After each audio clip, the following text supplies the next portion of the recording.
Tren yang kita harapkan dari perkembangan hardware komputer adalah mengikuti Moore's Law. Performance lebih tinggi, tapi efisiensi listrik lebih bagus. Cuma banyak orang meyakini bahwa Moore's Law is dead. Emang bener ya?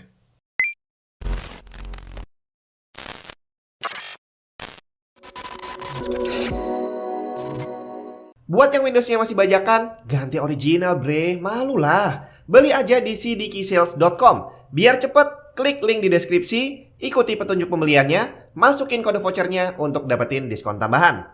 Setelah dapat key-nya, masuk ke Windows 10 kamu, activate dan selesai. Windows 10 Pro Original udah aktif. cdksales juga menyediakan original key untuk berbagai macam game dan software. Nggak cuma PC game, tapi konsol juga ada loh. Termasuk software pendukung pekerjaan seperti Office. Komplit lah pokoknya. Nggak usah lama-lama, klik link lengkap yang ada di deskripsi. Halo semua, Jun di mana? Moore's Law itu adalah sebuah teori yang singkatnya mengatakan bahwa setiap beberapa tahun hardware komputer itu akan semakin kenceng, tapi dimensinya akan semakin kecil dan harganya juga akan semakin murah.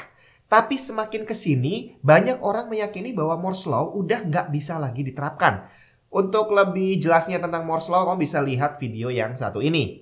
Nah, sekarang kembali lagi. Kenapa orang kok banyak mengatakan bahwa Moore's Law is dead? Kemungkinan alasannya memang valid. Hardware emang beneran tambah kenceng, tapi ternyata dimensi yang semakin kecil tidak terbukti, kemudian efisiensi listrik yang semakin bagus juga tidak terbukti, termasuk harganya juga ternyata semakin mahal.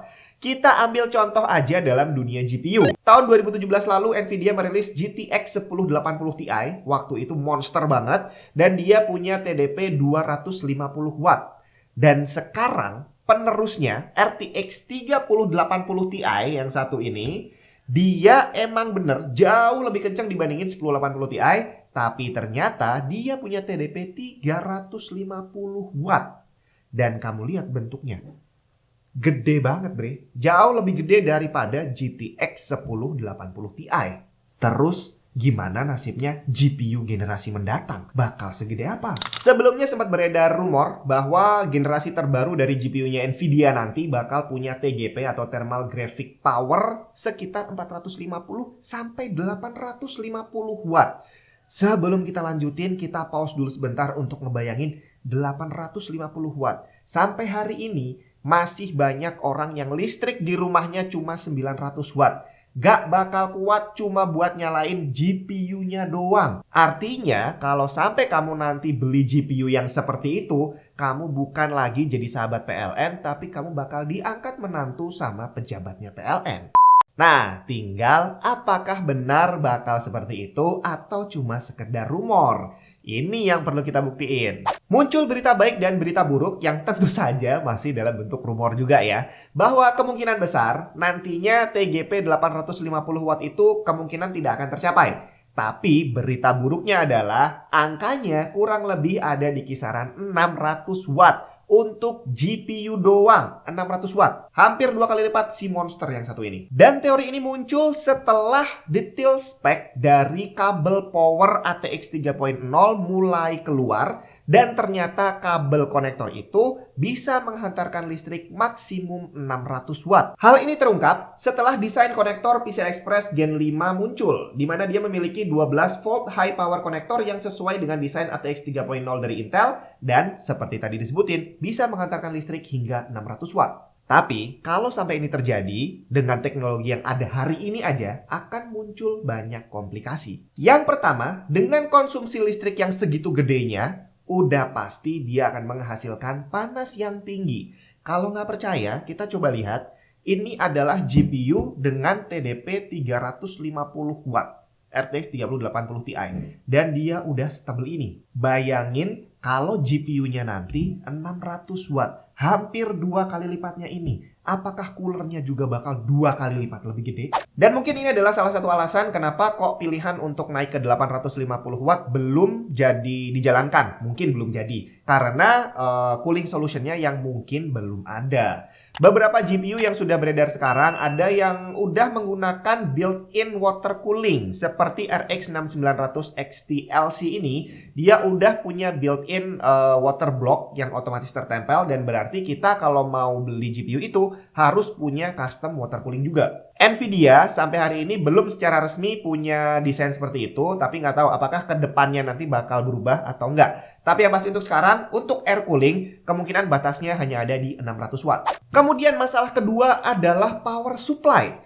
Dengan daya 600 watt tadi, maka akan ada desain kabel baru yang untuk mengantarkan 600 watt tadi, di mana dari gambarnya muncul dia punya 16 pin, di mana yang 12 adalah untuk penghantaran power, kemudian yang 4 pin adalah untuk komunikasi antara GPU dan power supply-nya untuk mengalokasikan daya yang akan disuplai. Dan ini juga menunjukkan bahwa kemungkinan GPU generasi baru nanti sudah menggunakan generasi PCI Express kelima. Nah, permasalahannya adalah apakah kita bakal butuh power supply baru untuk bisa ngerakit PC dengan GPU generasi terbaru nanti? Kemungkinan besar iya. Berapa banyak dari kamu yang ngerakit PC sekarang menggunakan power supply 1000 watt?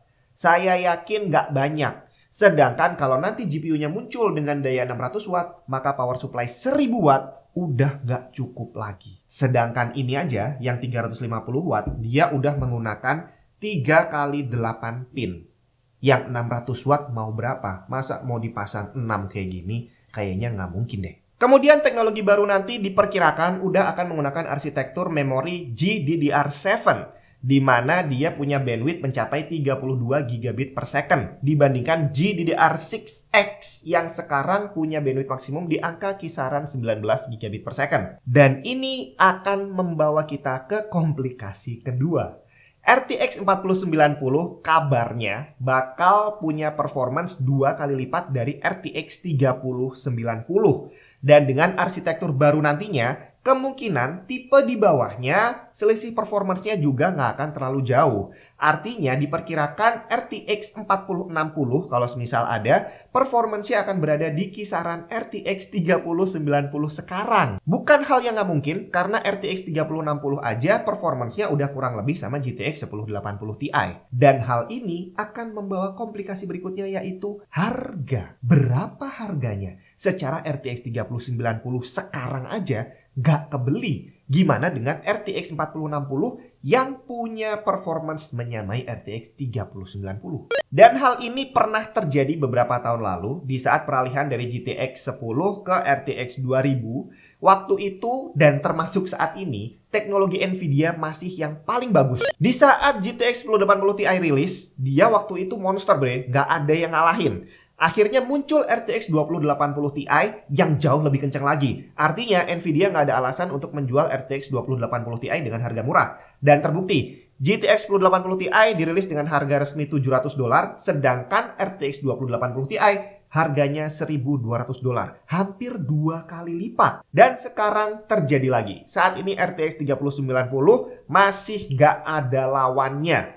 Dan kalau sampai nanti muncul GPU baru yang performance-nya 2 kali lipat, nggak tahu deh berapa Nvidia bakal menjual harga GPU-nya. Dan hal ini akan semakin diperparah dengan kondisi silicon shortage, terus scalper dan juga miner. Dengan perkiraan performance yang segitu hebatnya, kemungkinan dia nanti juga akan hebat banget kalau dipakai mining. Bahkan dengan teknologi LHR yang bisa menahan hash rate menjadi 50% dan udah berhasil dibobol, kemungkinan dengan ditahan aja angkanya juga masih tinggi juga. Jadi kalau kita berandai-andai berapa duit yang kita butuhkan untuk ngerakit PC high-end di akhir tahun 2022 ini nanti, dan berapa banyak listrik yang kita butuhkan, ya kamu bisa bayangin sendiri aja. Secara harga, kalau kita nanti mau ngerakit generasi terbaru yang paling rendah aja, kemungkinan 20 juta masih belum cukup. Dan untuk listriknya sendiri, kemungkinan 900 watt juga nggak cukup.